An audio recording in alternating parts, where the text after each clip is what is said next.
اس لیے جلب منفعت کا مطلب ہوتا ہے فائدے کے حصول کے، یا دفع مضرت کا مطلب ہوتا ہے نقصان سے بچنے کے لیے میں سب لوگ متفق ہو جاتے ہیں، اور شخصی تنازعات اس وقت کچھ اثر باقی نہیں رہتا۔ یعنی جب تک کہ ہم جو ہے نا اسٹوڈنٹس اپنے ذاتی مفادات کو پس پشت رکھ کر اس کو بھول کر ایسے مفادات اپنائیں جس میں ہمیں قوم کو فائدہ ہو اور ملک کو ترقی حاصل ہو، تو ہمیں ان مفادات پہ زیادہ کام کرنا چاہیے، تو انشاءاللہ ہمارا ملک بھی ترقی کر سکتا ہے۔ اگر ہمارے قوم جو ہے وہ اپنے مفادات، ذاتی اغراض و مقاصد کو چھوڑ کر ملکی مفادات کے لیے کام کریں، صبر اور حوصلے سے کام کریں، تو انشاءاللہ ہمارا ملک بھی ترقی کر سکتا ہے۔ اس زمانے میں جو سب سے بڑا سبب ہماری قوم کا تنزل کا مطلب ہوتا ہے زوال، یعنی ہماری قوم کا جو زوال ہے، یعنی ترقی نہیں کر پا رہا، اس کی کیا وجہ ہے؟ زمانے میں سب سے بڑا سبب ہماری قوم کے تنزل کا ہے، وہ یہی ہے کہ ہم میں قومی اتفاق کا خیال نسین منسیہ ہو گیا ہے۔ نسیہ منسیہ کا ہو گیا مطلب کیا ہو گیا؟ بھلا دیا ہے ہم نے اس بات کا کہ قومی اتفاق بھی کوئی ضروری چیز ہے، تو اب ہم اس چیز کو بھول چکے ہیں۔ کسی کو بجز ذاتی منفعت کے بجز کا مطلب ہوتا ہے سوائے ذاتی منفعت کے، اپنے مفاد کے قومی بھلائی یا قومی منفعت کا خیال بھی نہیں کرتا۔ اسٹوڈنٹ یہاں بھی مین بات یہ ہے کہ ہماری قوم کے جو تنزل کا یعنی جو زوال ہے، اس کی مین وجہ یہی بتائی گئی ہے کہ قومی اتفاق جو ہے نا وہ ہم اس خیال کو بھلا چکے ہیں، اس بات کو پر کوئی توجہ ہی نہیں دیتا، اور ہر ایک جو ہے وہ اپنے ذاتی فائدے کی طرف سوچ رہا، نہ کہ ملکی یا قومی فائدے کا خیال اپنے دل میں رکھتا ہے۔ اگر کوئی کچھ کرتا بھی ہے تو اس کو پہلے اپنی ذاتی غرض مد نظر ہوتی ہے، اور قومی بھلائی کے پردے سے اس کی پردہ پوشی کرنا چاہتا ہے۔ یہی وجہ ہے کہ ہمارے کاموں میں برکت نہیں ہوتی۔ تو اسٹوڈنٹ یہ بھی پوائنٹ ہے کہ برکت کس وجہ سے نہیں ہوتی۔ میں یہ نہیں کہتا کہ ہماری قوم میں نیکی کا خیال نہیں ہے، نہیں، ان میں بہت کچھ نیکی ہے اور بہت سے نیک کام ان سے ہوتے ہیں۔ کیسی عالی شان مسجدیں، کیسے عالی شان امام باڑے کہتے ہیں، امام بارگاہیں، کیسی نفیس خانقاہیں، اسٹوڈنٹس خانقاہیں کہتے ہیں۔ درویشوں کی جو رہائش گاہیں ہوتی ہیں، جو درویش لوگ ہوتے ہیں، وہ جو ان کے حجرے وغیرہ جہاں پہ وہ رہتے ہیں، ان کی نیکی کی یادگاریں موجود ہیں۔ اب بھی ہر شہر اور ہر قصبے میں دیکھو گے لوگ کس قدر خیرات کرتے ہیں، بھوکوں کو کھلاتے ہیں، حج و زیارت میں روپیہ خرچ کرتے ہیں، مسجدیں بنواتے ہیں، کوئی ایسا کام جس میں ان کی دانست میں، دانست کا مطلب ہوتا ہے دماغ میں، ٹھیک ہے، دانست میں مذہبی نیکی ہو، دل و جان سے اس میں مصروف ہوتے ہیں۔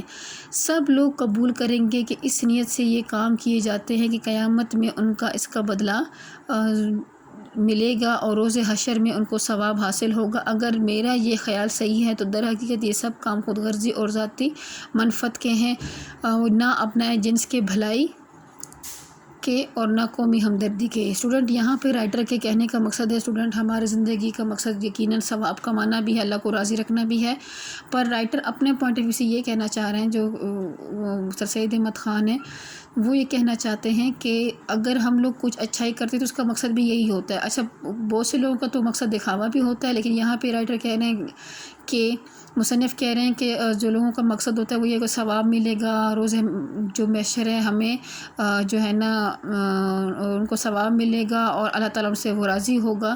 تو کہتے ہیں یہ خیال بھی تو در حقیقت ان کے اپنی اس پہ جا رہا ہے کہ خود غرض ہے کہ ہم اپنی آخرت بہتر کریں، یعنی اس میں بھی انہوں نے قومی مفاد کو پہلے نہیں رکھا۔ لیکن اسٹوڈنٹس اگر در حقیقت دیکھیں تو ایسا خیال جو ہے وہ اگر سب ہی اپنائیں اور اس پہ عمل بھی کریں، اور ایسے مقاصد جس میں قوم کے لیے واقعی مسائل حل ہوتے ہوں اور ایسے کام پہ بھی کہاں توجہ دیں، تو یقیناً قومی اتفاق پیدا ہو بھی سکتا ہے اور ترقی بھی حاصل کر سکتے ہیں۔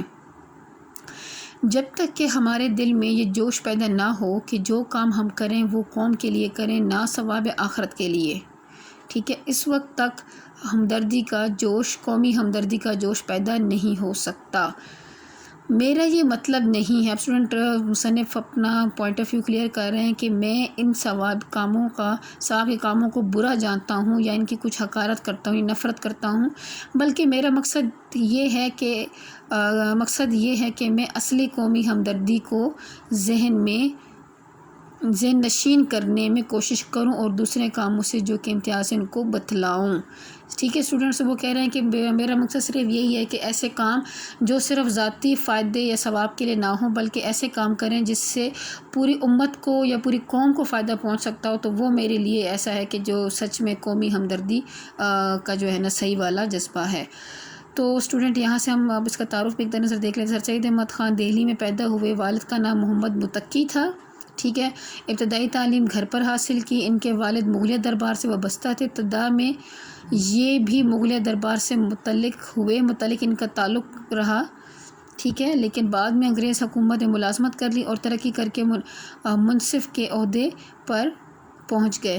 1857 کی جنگ آزادی میں ناکامی اور مسلمان قوم کے زوال نے انہیں بہت متاثر کیا، چنانچہ انہوں نے مسلمانوں کی بہتری اور اصلاح کے لیے کوشش شروع کر دی۔ مسلمانوں میں جدید علوم اور سائنس کے فروغ کے لیے انہوں نے علی گڑھ میں انگریزی طرز کے اسکول کی بنیاد رکھی۔ اسٹوڈنٹ یاد رکھیے گا کہ جدید علوم اور سائنس کے فروغ کے لیے، کیونکہ ان کو یہ بات محسوس ہو چکی تھی کہ مسلمان جب تک کہ تعلیم میں اور جدید تعلیم کی طرف نہیں آئیں گے وہ پیچھے رہیں گے، ان کو ملازمتیں نہیں مل سکتی یا وہ اور ترقی نہیں کر پائیں گے۔